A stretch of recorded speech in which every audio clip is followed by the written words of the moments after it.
வணக்கம். 2026 பொங்கல் பரிசு தொகுப்பு எப்படி வாங்குறதுன்னு யோசிச்சுட்டு இருக்கீங்களா? கவலையே வேணாம்.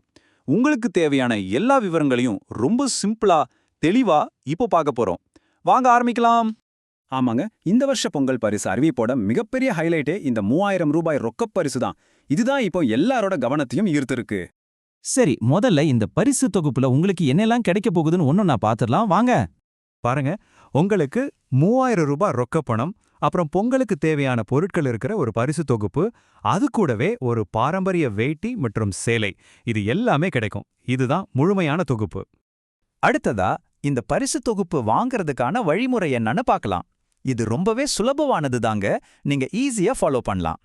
இதுக்கு மொத்தமே 3 ஸ்டெப்பு தான். முதல்ல ரேஷன் கார்டு ஊழியர் உங்க வீட்டுக்கே வந்து டோக்கனை கொடுப்பாரு. ரெண்டாவதா அந்த டோக்கனை வாங்கிக்கோங்க. அதுல என்னைக்கு கடைக்கு போகணும்னு தேதி இருக்கும். மூணாவதா அந்த தேதியில உங்க ரேஷன் கடைக்கு போய் உங்க பணத்தையும் பரிசு தொகுப்பையும் வாங்கிக்க வேண்டியதுதான். அவ்வளவுதாங்க. இப்போ உங்களுக்கு வர வாய்ப்பிருக்கிற சில பொதுவான சந்தேகங்களையும் அதுக்கான தீர்வையும் பார்க்கலாம். இதெல்லாம் தெரிஞ்சுக்கிட்டா எந்த டென்ஷனும் இல்லாம இருக்கலாம். இது நிறைய பேர் யோசிக்கிற ஒரு முக்கியமான கேள்வி. ஒருவேளை ரேஷன் கடையில இருந்து டோக்கன் கொடுக்க வர்றப்போ நீங்க வீட்ல இல்லைன்னா என்ன பண்றது? அதுக்கு ரொம்ப சிம்பிளான ஒரு தீர்வு இருக்கு. கவலையே படாதீங்க. நீங்க நேரா உங்க ரேஷன் கடைக்கே போய் உங்க டோக்கனை வாங்கிக்கலாம். சரி, அடுத்ததா இன்னொரு பொதுவான பிரச்சனை. நீங்க போன அன்னைக்கு கடையில பயங்கர கூட்டம், இல்லனா நீங்க போறதுக்குள்ள கடையை மூடிட்டாங்க. அப்ப என்ன செய்யறது? பாருங்க, இந்த விஷயத்துல அரசாங்கத்தோட அதிகாரப்பூர்வ அறிவிப்பே என்ன சொல்லுதுன்னா கவலைப்பட தேவையில்லைந்தான். சோ நீங்க நிம்மதியா இருக்கலாம். ஆமாங்க, நீங்க உங்க பரிசை மிஸ் பண்ணிட மாட்டீங்க. அடுத்த 2-3 நாள்ல எப்ப கடையில கூட்டம் கம்மியா இருக்கோ அப்ப போய் உங்க டோக்கனை காட்டி பரிசை வாங்கிக்கலாம். உங்க டோக்கன்ல ஒரு குறிப்பிட்ட தேதியை கொடுத்திருக்காங்க, ஆனா அந்த தேதியில உங்களால போக முடியல.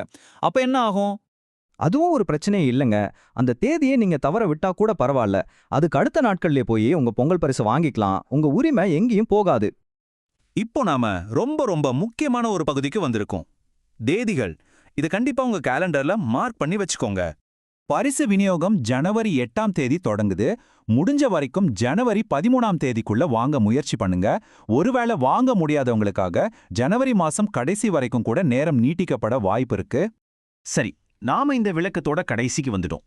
நீங்க செய்ய வேண்டிய முக்கியமான விஷயங்களை ஒரு ஃபைனல் செக்லிஸ்டா பாத்துடலாம் வாங்க. இதை மட்டும் ஞாபகம் வச்சுக்கோங்க. உங்க பரிசு என்னன்னு தெரிஞ்சுக்கோங்க. டோக்கனை கரெக்டா வாங்குங்க. கொடுத்த தேதியில போக பாருங்க. முக்கியமா ஜனவரி 13ஆம் தேதிக்குள்ள வாங்க முயற்சி பண்ணுங்க. ஒருவேளை முடியலனாலும் கவலைப்படாம அடுத்த நாட்கள்ல வாங்கிக்கலாம். இப்போ உங்களுக்கு எல்லா விவரங்களும் தெளிவா புரிஞ்சிருக்கும் நம்புறேன். இந்த தகவல்களை பயன்படுத்தி உங்க பொங்கல் பரிசை எந்த ஒரு டென்ஷனும் இல்லாம வாங்குங்க. அப்படியே இந்த பயனுள்ள தகவலை உங்க நண்பர்களுக்கும் உறவினர்களுக்கும் ஷேர் பண்ணுங்க. அவங்களுக்கும் உதவியா இருக்கும். அனைவருக்கும் இனிய பொங்கல் நல்வாழ்த்துக்கள்.